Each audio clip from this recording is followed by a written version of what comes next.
You have failed this city.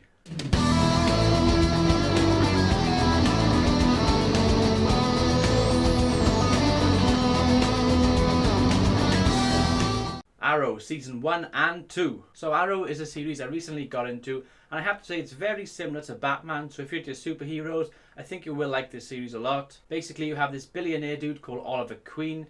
He goes on this ship called the Queen's Gambit. The ship crashes out in the ocean, he's the only survivor, and his father, who had done a lot of wrongdoing in the past, has a list full of enemies that he wants to take out and to right his wrongs. His son goes onto the island, he trains, becomes a badass, he learns archery, he learns how to survive, learns how to fight, and thus the season starts.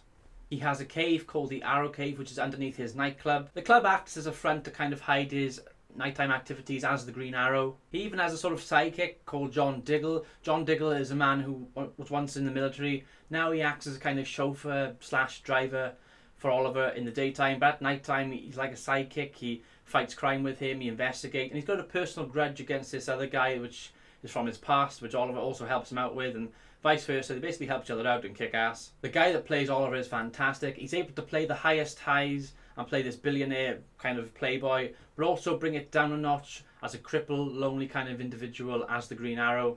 A very broken character. On a side note, come on guys, who wouldn't want to look like that? The women in this series are fantastic as well. You have Laurel Lance. She's basically his ex-girlfriend who hates him because she blames him for her sister's death. There's also his little sister Thea Queen. She's a little sister. He's very protective over her. She gets into a lot of mischief and trouble. She's kind of a cool character though. I really liked her anyway.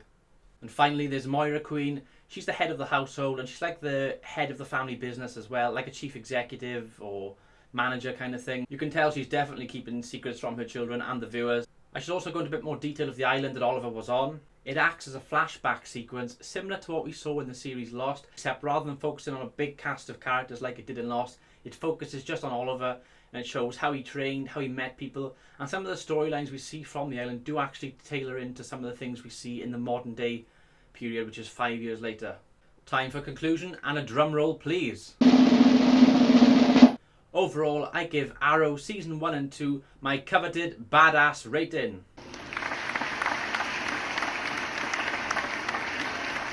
I really enjoyed this. The characters were well developed, the story was intriguing, and every episode had a purpose and was great. Even though this is based upon a comic book series, The Green Arrow, it didn't really feel gimmicky. It felt more like The Dark Knight and the Batman series.